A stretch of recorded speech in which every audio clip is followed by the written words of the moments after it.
नमस्कार, news brief देख रहे हैं आप और मैं हूं आपके साथ शिपवन शर्मा। तो चलिए शुरुआत करेंगे बुलेटिन की। राजौरी में सुरक्षा जो है वो हाई अलर्ट पर है और इसी के बीच में पुलिस और एसओजी का संयुक्त सर्च ऑपरेशन लगातार जारी है। पंजा चौक और आसपास के जितने भी इलाके हैं वहां पर बड़े पैमाने पर तलाशी अभियान लगातार जारी है, जहां पर डॉग स्क्वाड वहां पर पहुंचा है और इन खोजी कुत्तों की मदद से दुकानों और तमाम जो गलियां हैं वहां की संघन चेकिंग जो है वो देखने को मिल रही है। आपको बता दें कि किसी भी खतरे से निपटने के लिए सुरक्षा एजेंसियां पूरी तरह सतर्क हैं और इसी के चलते Jammu Kashmir police, SOG, BSF और बाकी जितनी भी सिक्योरिटी एजेंसीज हैं एकजुट होकर काम कर रही हैं। और ये आप तस्वीरों से अंदाजा लगा सकते हैं कि चाहे लोकल्स हैं, चाहे राहगीर हैं, चाहे दुकानें हैं, चाहे कोई और बिजनेस एस्टैब्लिशमेंट्स हैं, सभी जगहों को जो है वो खंगाला जा रहा है। जहां पर हम लगातार आपको अपडेट कर रहे हैं इंटरनेशनल बॉर्डर से लेकर लाइन ऑफ कंट्रोल तक और लाइन ऑफ कंट्रोल से लेकर तमाम पब्लिक प्लेसेस तक सभी जगहों पर चेकिंग अभियान लगातार जारी है, क्योंकि एक तो यहाँ पर फेस्टिव सीजन है, वहीं दूसरी तरफ ठंड और कोहरे के चलते इन्फिल्ट्रेशन सबसे ज्यादा देखने को मिलती है और इनपुट्स भी इसी तरीके के सामने आ रहे हैं कि कोई बड़ा हादसा हो सकता है। इन तमाम हादसों से निपटने के लिए, इन हादसों को टालने के लिए लगातार खोजी कुत्ते और साथ ही साथ बॉम्ब डिस्पोजल स्क्वाड और जितने भी एजेंसीज हैं वो एकजुट होकर काम कर रही हैं। जम्मू कश्मीर में जारी हाई सिक्योरिटी अलर्ट के मद्देनजर जिला राजौरी में सुरक्षा एजेंसियां पूरी तरह से सतर्क नजर आ रही हैं और इसी कड़ी में आज राजौरी शहर के पंजा चौक और इसके आसपास के जितने भी एडजॉइनिंग एरियाज हैं उन इलाकों में जम्मू कश्मीर पुलिस और स्पेशल ऑपरेशन ग्रुप्स की ओर से संयुक्त तलाशी अभियान लगातार जारी है। अभियान के दौरान पंजा चौक क्षेत्र के अंदर जितनी भी दुकानें हैं, जितनी भी गलियां हैं और जो संदिग्ध स्थान है, साथ ही साथ जो पब्लिक प्लेसेस हैं उनकी गहनता से जांच जारी है। सुरक्षा बलों ने तलाशी के लिए जो यहाँ पर डॉग स्क्वाड है उनकी मदद ली है और साथ ही साथ किसी भी संभावित खतरे को समय रहते निष्क्रिय किया जा सके, इन तमाम चीजों के चलते इस मोटिव के साथ लगातार काम जारी है। इस दौरान आम लोगों की आवाजाही पर भी नजर रखी गई और जितने भी जो स्थान है जहां पर कि यहाँ पर पब्लिक मूवमेंट ज़्यादा देखने को मिलती है वहां पर भी नाकेबंदी की गई है और अस्थायी नाकेबंदी भी जो है यहाँ पर देखने को मिल रही है। कुछ एक एरियाज हैं जहां पर हमेशा से सिक्योरिटी अलर्ट पर रहती है, परमानेंट नाके यहाँ पर स्थापित हैं, लेकिन अतिरिक्त नाके भी स्थापित किए गए हैं ताकि जो गलियां हैं या फिर जो बाकी पब्लिक प्लेसेस हैं, जो छोटे मोहल्ले हैं या फिर जो अन्य जगहें हैं वहां पर भी निगरानी कड़ी रखी जा सके। सुरक्षा एजेंसियों का कहना है कि ये अभियान एहतियातन चलाया गया है और क्षेत्र में शांति और सुरक्षा बनाए रखने के लिए ऐसे ऑपरेशन आगे भी जारी रहेंगे। फिलहाल आपको बता दें कि तस्वीरों के माध्यम से आप देख सकते हैं जहां पर जम्मू कश्मीर पुलिस है, उसी के साथ साथ स्पेशल ऑपरेशन ग्रुप और डॉग स्क्वाड को भी साथ रखा गया है, क्योंकि खोजी कुत्तों की जो क्षमता है उनको यूज कर संदिग्ध गतिविधियों पर नजर रखना, संदिग्ध वस्तुओं पर नजर रखना बेहद ज्यादा इंपॉर्टेंट है। फिलहाल हमारे संवाददाता राजौरी से जमशीद मलिक उस एरिया में पहुंचे, उन्होंने एक रिपोर्ट तैयार की है इस पूरे हवाले से, जरा देखिए। जम्मू कश्मीर के मौजूदा हालात और उधमपुर के अंदर हुए इनकाउंटर के बाद जम्मू कश्मीर के अंदर एक बार फिर सिक्योरिटी अलर्ट कर दी गई है, जिसके चलते आज राजौरी के अंदर भी सिक्योरिटी फोर्सेस की तरफ से जगह जगह पर चेकिंग और आप देख सकते होंगे डॉग के साथ पूरे शहर को चेक किया जा रहा है। पूरी सिक्योरिटी फोर्सेस आपको यहाँ नजर आएंगी, जहाँ आने तमाम इन इलाकों को खास करके उन दुकानों के सामने की जगहों को चेकिंग किया जा रहा है, खास करके क्योंकि पिछले कुछ अरसा से जिस तरह के हालात जम्मू कश्मीर के अंदर बने हुए हैं उसको देखते हुए सिक्योरिटी फोर्सेस किसी भी तरह का कोई रिस्क नहीं लेना चाहती। हालांकि उधमपुर इनकाउंटर के बाद जहां जम्मू कश्मीर के अंदर अलर्ट कर दिया गया था, उस अलर्ट के चलते आप देख सकते होंगे आज security agency special operation group की बात करें, जम्मू कश्मीर पुलिस की बात करें या सीआरपीएफ की बात करें, उनकी तरफ से राजौरी के अंदर जगह जगह पर चेकिंग की जा रही है और खास करके उन इलाकों के जो दुकानों के बाहर इलाके, खास करके मैं आपको ये दिखाता हूँ जहाँ सीआरपीएफ के जवानों की तरफ से इस वक्त आप देख सकते होंगे कि डॉग का भी इस्तेमाल किया जा रहा है। उसके बाद पूरे इलाके की चेकिंग की जा रही है। राजौरी शहर के बीचों बीच की ये तस्वीरें हैं जो मैं आज आपको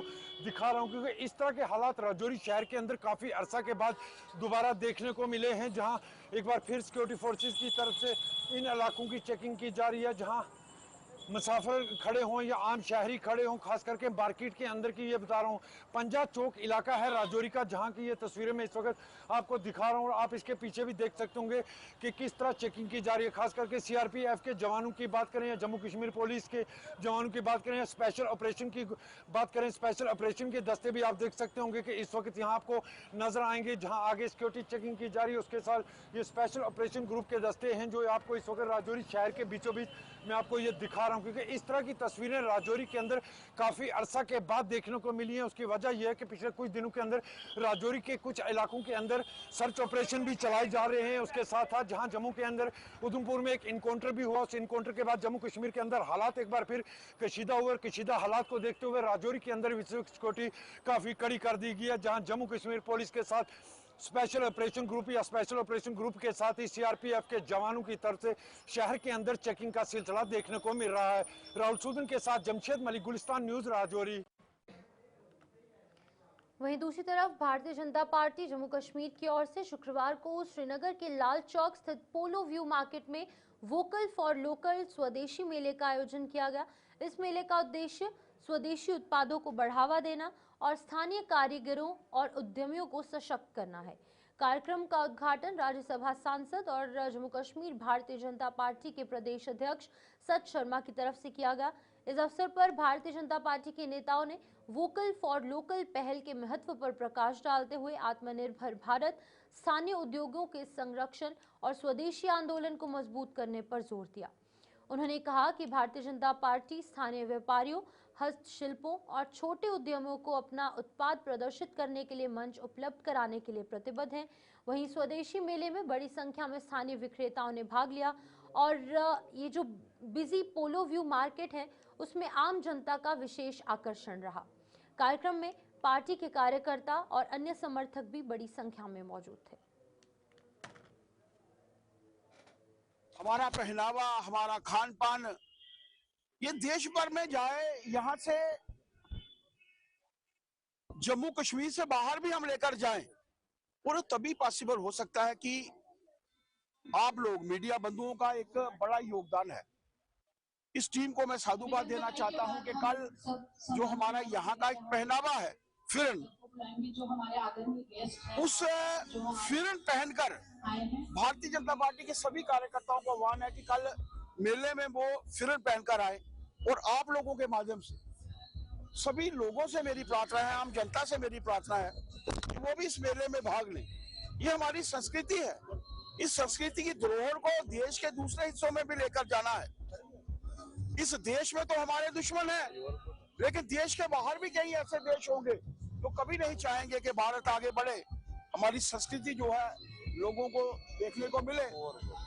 कश्मीर की, जम्मू कश्मीर की संस्कृति बहुत पुरानी संस्कृति है और इस संस्कृति की को पहचान कर हम लोगों को पूरे देश भर में इसको लेकर जाना है।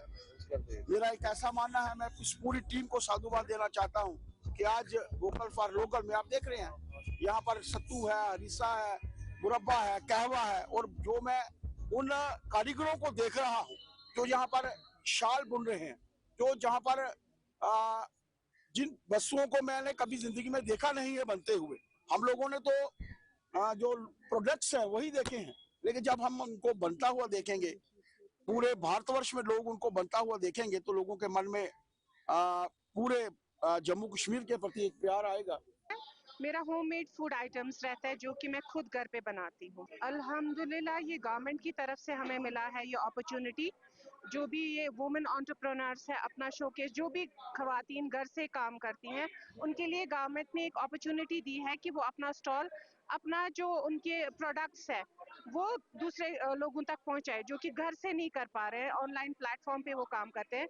तो गवर्नमेंट ने एक अच्छा इनिशिएटिव लिया है जी, अल्हम्दुलिल्लाह इससे हमें बहुत फ़ायदा मिलता है। अगर हमारा प्रोडक्ट शोकेस होता है, जिन लोगों को पता नहीं होता है, लेकिन इस गवर्नमेंट प्लेटफॉर्म के ज़रिए, एग्जीबिशंस के ज़रिए ये दूसरे लोगों तक।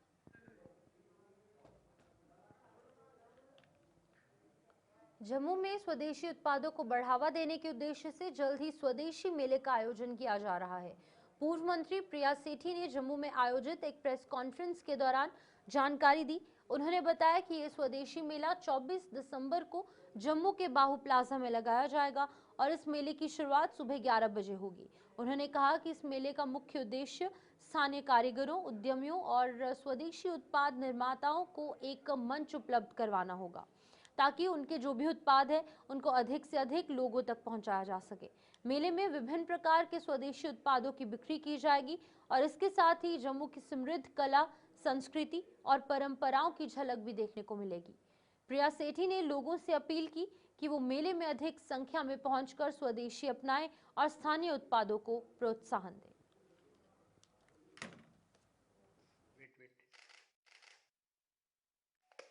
इस स्वदेशी मेले एवं परिसंवाद के माध्यम से हम उन लोगों को एक प्लेटफॉर्म देंगे जिन लोगों ने अपने इस संस्कृति को, जम्मू कश्मीर की संस्कृति को, लुप्त होती संस्कृति को कहीं ना कहीं संजो के रखा है। और इसके माध्यम से हम लोगों के बीच में मैं आप सभी से अनुरोध करना चाहती हूँ कि 24 तारीख को सुबह 11 बजे जो है भारतीय जनता पार्टी ने स्वदेशी एवं परिसंवाद का एक आयोजन बहु प्लाजा में किया है। आप सभी से अनुरोध है कि इन उत्पादनों को, इन शिल्पकारों को और खासकर जो लुप्त होते हुए हमारे जो सांस्कृतिक चीज़ें हैं जो वो वहाँ पे दर्शाएंगे, उनका प्रोत्साहन देने के लिए आप सुबह 10 बजे से लेकर शाम को 5:30-6 बजे तक आप इस मेले का में अपना भागीदारी भी बने और कहीं ना कहीं उत्साह को जो है बनाए। कितने दिन का मेला? एक दिन का लगाया हमने, अभी हमने एक ही दिन का लगाया है और सुबह 10 बजे शुरू होगा और 5:30 बजे इसका समापन होगा। जो नॉर्थ और साउथ ब्लॉक के बीच के अंदर जो जगह है, शुरुआत से लेकर एंड तक जो है उसका रहेगा और काफ़ी एक अच्छा मेला जो है आपको इसमें देखने को मिलेगा। एक बहुत बड़ा जो एक और मेला जो है बहु प्लाजा में 24 तारीख को। घनी धुंध और कोहरे का असर जम्मू में हवाई यातायात पर भी साफ तौर से देखने को मिल रहा है। खराब मौसम के चलते जम्मू एयरपोर्ट से आने और जाने वाली कुल 5 उड़ानों को रद्द करना पड़ा और इससे यात्रियों को भारी परेशानियों का सामना करना पड़ रहा है। जानकारी के अनुसार जम्मू से दिल्ली जाने वाली 2 उड़ानें रद्द कर दी गई हैं, जबकि दिल्ली से जम्मू आने वाली भी 2 उड़ानें मौसम के खराब होने के कारण रद्द रही। इसके अलावा जम्मू श्रीनगर रूट की 1 उड़ान भी कैंसिल कर दी गई। सुबह के समय घनी धुंध और कम विजिबिलिटी के कारण उड़ानों के संचालन में बाधा उत्पन्न हुई और एयरपोर्ट पर कई यात्री घंटों तक अपनी उड़ानों की जानकारी के लिए इंतजार करते नजर आए। मौसम विभाग के अनुसार यदि आने वाले दिनों में भी धुंध और कोहरे की स्थिति बनी रही तो हवाई सेवाओं के साथ साथ सड़क और रेल यातायात पर भी सामान्य तौर से प्रभावित जो असर है वो देखने को मिल सकता है। प्रशासन ने यात्रियों को यात्रा से पहले उड़ान की स्थिति जांचने की भी सलाह दी है। जम्मू में सर्दी का आगाज हो चुका है और खराब मौसम के चलते जम्मू एयरपोर्ट से जाने वाली करीबन 3 फ्लाइटें रद्द की गई है। खराब मौसम और घनी धुंध के कारण इन फ्लाइटों को रद्द किया गया है। रनवे पे क्लियरेंस न मिलने की वजह से 3 फ्लाइटें रद्द की गई हैं, जिनमें से जम्मू से दिल्ली 2 फ्लाइटें जाने वाली और जम्मू से श्रीनगर 1 फ्लाइट जाने वाली जो है वो, यानी कि करीबन 3 फ्लाइटों को जो है वो रद्द किया गया है।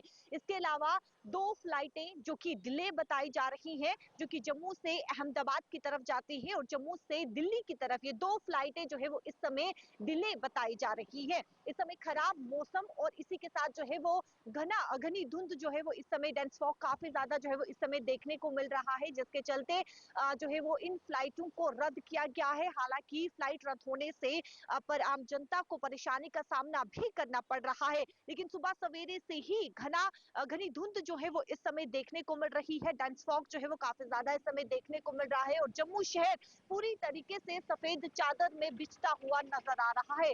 7 बजे जब रोशनी होती है और उसके बाद से ही घनी धुंध जो है, यानी डेंस फॉग का आभास होना शुरू हो जाता है। सूरज ढलने के बाद रात के समय डेंस फॉग जो है वो और भी ज्यादा फॉग जो है वो डेंस हो जाता है, घना हो जाता है और कहीं ना कहीं लोगों को जो है वो हाईवे पर जो ट्रैफिक चलता है या फिर जो गाड़ियां वाहनों की आवाजाही होती है, उन्हें भी काफी ज्यादा परेशानी का सामना करना पड़ता है। लेकिन इस समय आप देखेंगे कहीं ना कहीं जो धुंध है वो इस समय जो है वो जम्मू शहर में सफेद चादर बिछते हुए नजर आ रही है और खराब मौसम और इसी के साथ घनी धुंध के कारण जो है वो जम्मू से जाने वाली 3 फ्लाइटें जो है वो इस समय रद्द की गई है और 2 फ्लाइटें जो कि डिले चल रही है। कैमरा पर्सन संजय के साथ शिल्पा शर्मा, जम्मू। खराब मौसम और घनी धुंध का असर अब रेल यातायात पर भी साफ देखने को मिल रहा है। लगातार कम होती विजिबिलिटी के कारण कई ट्रेनें अपने निर्धारित समय से देरी से चल रही हैं, जिससे कि यात्रियों को भारी परेशानियों का सामना करना पड़ रहा है। बीते कल 2 ट्रेनें करीब 6 घंटे और 2 घंटे की देरी से अपने गंतव्य तक पहुंची। स्टेशन पर यात्रियों को घंटों इंतजार करना पड़ा। लंबी दूरी की यात्रा करने वाले लोग सबसे ज्यादा प्रभावित होते नजर आए। वहीं रेल अधिकारियों के अनुसार घनी धुंध के चलते सुरक्षा को ध्यान में रखते हुए ट्रेनों की गति सीमित रखनी पड़ रही है। मौसम विभाग ने आने वाले दिनों में भी इसी तरह के हालात बने रहने की संभावना जताई है। यदि मौसम में सुधार नहीं हुआ तो रेल संचालन और अधिक प्रभावित हो सकता है और यात्रियों की मुश्किलें बढ़ सकती हैं। ऐसे में यात्रियों को सलाह दी गई है कि वो यात्रा से पहले ट्रेनों की स्थिति की जानकारी जरूर ले लें। खराब मौसम और धुंध का असर अब ट्रेनों में भी देखने को मिल रहा है। करीबन बीते कल में 2 ट्रेनें जो है वो डिले चली, जहां पर पूजा जो कि करीबन 6.5 घंटा डिले चल रही थी और इसी के साथ हिमगिरी जो कि करीबन 2 घंटा जो है वो डिले चल रही थी, यानी कि अपने समय के अनुसार जो है वो जिन जिन स्टेशनों में उसने पहुंचना था ट्रेन ने, वो जो है वो टाइमिंग जो है वो करीबन पहुंच अपने टाइम से नहीं पहुंच पा रहा। 2 घंटा जो है वो हिमगिरी लेट थी और करीबन पूजा की बात करें तो 6.5 घंटा लेट चल रही है। इस समय मौसम काफी ज्यादा जो है वो बदलाव मौसम में देखने को मिल रहा है और घनी धुंध होने के कारण, डेंस फॉग होने के कारण जो है वो अब ट्रेनों में भी इसका असर देखने को मिल रहा है। हालांकि जो पैसेंजर्स लेट पहुंच रहे हैं अपनी डेस्टिनेशन पर, उन्हें कहीं ना कहीं परेशानी का सामना जरूर करना पड़ रहा है। उन यात्रियों का ये भी कहना है कि डिले होने के कारण परेशानी से वो इस समय जो है वो जरूर जूझ रहे हैं, परेशानी का सामना कर रहे हैं, लेकिन खराब मौसम और घनी धुंध होने के कारण जो है वो ट्रेन इस समय काफी ज्यादा जो है वो डिले चल रही है। हालांकि आज की बात करें तो जो ट्रेन अब तक जम्मू रेलवे स्टेशन पर पहुंची है वो ट्रेन जो है वो भी डिले चल रही है, अपने समय से जो है वो देरी से चल रही है और इसी के साथ जो भी जम्मू रेलवे स्टेशन से ट्रेन निकली है वो भी काफी ज्यादा जो है वो इस समय यानी कि अपने समय से जो है वो डिले होती हुई नजर आ रही है। कैमरा पर्सन संजय के साथ शिल्पा शर्मा, जम्मू। भारतीय जनता पार्टी जम्मू कश्मीर के सभी जिलों में स्पेशल इंसेंटिव रिवीजन यानी कि एसआईआर को लेकर व्यापक जन जागरूकता अभियान चला रही है। इसी क्रम में भारतीय जनता पार्टी के प्रवक्ता डॉक्टर ताहिर चौधरी ने आज जिला पुंछ का दौरा किया और इस दौरान उन्होंने आम जनता, पार्टी के कार्यकर्ताओं और सामाजिक प्रतिनिधियों से संवाद कर स्पेशल इंटेंसिव रिवीजन की प्रक्रिया, इसके उद्देश्य और लाभों की विस्तृत जानकारी दी। डॉक्टर ताहिर चौधरी ने कहा कि स्पेशल इंटेंसिव रिवीजन का मुख्य उद्देश्य मतदाता सूची को पारदर्शी और त्रुटि रहित बनाना है। वहीं पर कोई भी पात्र नागरिक अपने मताधिकार से वंचित ना रहे, तभी ये अभियान लगातार जारी रहेगा। उन्होंने कांग्रेस सहित अन्य विपक्षी दलों पर निशाना साधते हुए कहा कि ये दल लोगों को गुमराह करने की कोशिश कर रहे हैं, जबकि भारतीय जनता पार्टी लोकतांत्रिक प्रक्रिया को मजबूत करने के लिए लगातार जमीनी स्तर पर काम कर रही है। अपोजिशन की तरफ से अगर बात की जाए कांग्रेस से और बाकी रीजनल पार्टीज की तरफ से एसआईआर को लेके बहुत ज़्यादा प्रोपोगंडा किया जाता है। बार बार भारतीय जनता पार्टी पे, हमारी सरकार पे उंगली उठाई जाती है। हम इनसे पूछना चाहते हैं आपके माध्यम से कि एसआईआर को एक्चुअल में लाया कौन? एसआईआर को तो ये लोग लाए। अगर जवाहरलाल नेहरू साहब के टाइम की बात की जाए, जब वो पीएम थे तब एसआईआर हुआ। उसके बाद में इंदिरा गांधी जी के टाइम पे हुआ, राजीव गांधी साहब के टाइम पे हुआ, डॉक्टर मनमोहन सिंह साहब के टाइम पे हुआ। और जब 2014 से 2025 तक भारतीय जनता पार्टी की सरकार है और जब हम 2025 में भारतीय जनता पार्टी एसआईआर करना चाहती है तो इन लोगों को प्रॉब्लम क्यों है? बार बार पार्लियामेंट हाउस के अंदर ये लोग वॉकआउट कर देते हैं। बार बार ईवीएम को जब मुद्दा उठाया जाता है तब इनके पास कोई जवाब नहीं होता, उस पर वॉकआउट किया जाता है। ईवीएम को लाया कौन?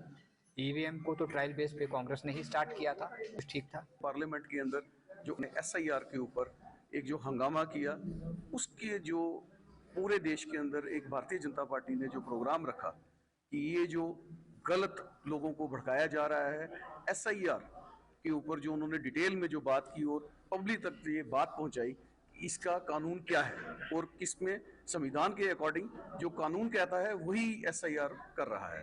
तो इसी पे आज अपने पार्टी वर्कर और जितने भी हमारे डिस्ट्रिक्ट के ओहदेदारान और जितने भी लोग आए हुए थे उनके बीच में इसकी चर्चा हुई और खास जो अपने पार्टी के एजेंडे को लेके पार्टी को मजबूत कैसे किया जाए, हर घर तक पहुंचा कैसे जाए और भारतीय जनता पार्टी का जो मैनिफेस्टो है उसको।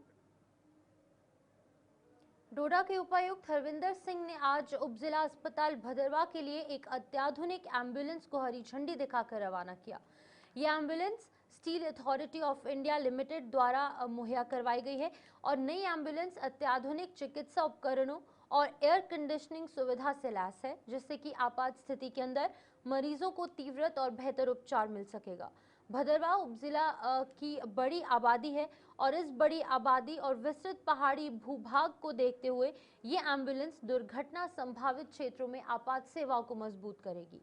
कार्यक्रम को संबोधित करते हुए उपायुक्त ने कहा कि जिला प्रशासन डोडा में स्वास्थ्य सेवाओं को सुदृढ़ करने के लिए निरंतर प्रयासरत है। Steel authority of India limited के स्वतंत्र निदेशक रंजीत राजधान और अन्य अधिकारी भी यहाँ पर मौजूद थे।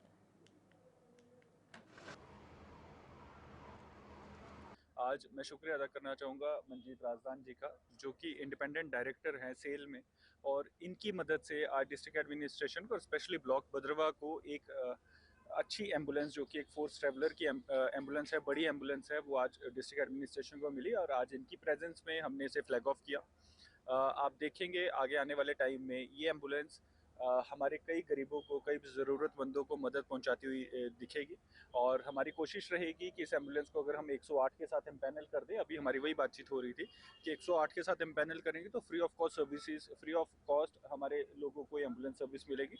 मैं बार बार यही आप सबके ज़रिए लोगों तक पहुंचाता हूं कि सर्दियों का मौसम है, हर कोई अपनी केयर करे, अपना ख्याल रखे। सर्दियों में जो बुज़ुर्ग हैं, हमारे बड़े बुज़ुर्ग, उनका खास ख्याल रखना चाहिए और बड़े बुज़ुर्गों के लिए जो वे वंदना योजना है उसके बारे में भी मैंने आपको बताया कि 5 लाख का जो सेहत कवर है उससे ऊपर 5 लाख का कवर है, तो वो कार्ड प्लीज़ अपने पेरेंट्स जिनकी 70 साल से ज़्यादा आयु है।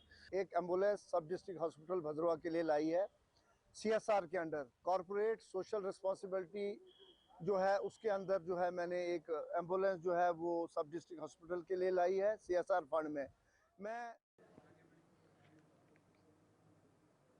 वहीं पुंछ में आज फूड सेफ्टी डिपार्टमेंट और मेट्रोलॉजी डिपार्टमेंट ने संयुक्त रूप से व्यापक जांच अभियान चलाया।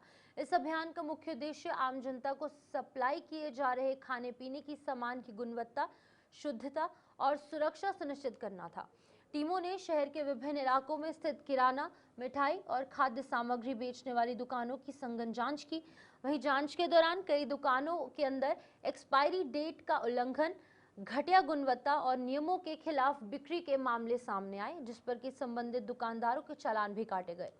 अधिकारियों के दुकानदारों को जो है वो सख्त निर्देश दिए गए और उनकी तरफ से चेतावनी भी दी गई और निर्देशित करते हुए उनको कहा गया कि वो केवल सुरक्षित मानक और हेल्दी खाद्य पदार्थ ही उपभोक्ताओं को उपलब्ध करवाएं। इसके साथ ही दुकानों में अनिवार्य रूप से रेट लिस्ट लगाने और मापतोल के नियमों का पालन करने के निर्देश भी दिए गए। आज हमने ड्राइव की है, शॉर्टी ड्राइव की है। इसमें हमारे अपने एसीआर अपने साथ में हैं, तारक साहब, और हमारी जो फूड सेफ्टी की टीम भी साथ में है, मेट्रोलॉजी वाले भी हैं और फूड एंड सप्लाई की टीम भी है। आज हमने विजय मार्केट का दौरा किया, जहाँ पे जो जो लोग इसमें मुलव्वस पाए गए उनको हमने चलान किया। जैसे गैस रखा हुआ था उन्होंने LPG, उस पर हमने चलान किया। साथ में सब्जी की दुकान है, उन पर हमने चलान किया। तो हमने इनको ये अवेयर कह दिया है कि आगे से ही अगर करेंगे तो इनको इससे ज़्यादा सख्त कार्रवाई की जाएगी। हाँ, वहाँ पर मेरी बात हुई, जो मंडी लगती है उनको मैंने कहा था कि जो मटन है, जो साफ़ी है, वो अपना जिंदा बकरा जो है वो 250 के हिसाब से परचेस होगा, तो जो बेचेंगे ये मीट जो मटन का वो 500 रुपये में देंगे। चेकिंग की गई, हमने डिफरेंट होटल को चेक किया गया, सब्जी को चेक किया गया, मीट सेलर जितने भी थे उनको चेक किया गया, उसकी हाइजीन देखी गई और तमाम शॉपकीपर्स को एडवाइस किया गया कि क्वालिटी में कोई कम्प्रोमाइज़ नहीं करना है, साफ सुथरी अच्छी और बेहतर चीज़ जो है पब्लिक तक पहुंची चाहिए। आज कमीशन ये काम होगा। जो चेक किए गए वहाँ हमने जो जहाँ हाइजीनिक कंडीशन नहीं पाई गई वहाँ फूड सेफ्टी एक्ट के तहत जो है हमने उनको चलान किया और बाकी पैरामीटर्स भी देखे गए कि अगर सिलेंडर कोई छोटा लगाया हुआ था उसको उसके अलग से चलान किया गया है और तमाम शॉपकीपर्स को हमने अवेयर किया है कि क्वालिटी में जो पब्लिक तक चीज़ पहुँचे वो साफ सुथरी हो, क्वालिटी की हो, अच्छी हो और बेहतर हो। आपके तमाम चैनल के माध्यम से हम तमाम जितने भी शॉपकीपर्स हैं, होटलर्स हैं, फ्रूट सेलर हैं, वेजिटेबल सेलर हैं, मीट सेलर हैं, उनको ये अवेयरनेस दी है और आपके चैनल के माध्यम से हम उनको ये तो चलिए फिलहाल न्यूज़ ब्रीफ में इतना ही। दीजिए इजाज़त और तमाम बड़ी अपडेट्स के लिए आप जुड़े रहिए गुलिस्तान न्यूज़ के साथ। नमस्कार।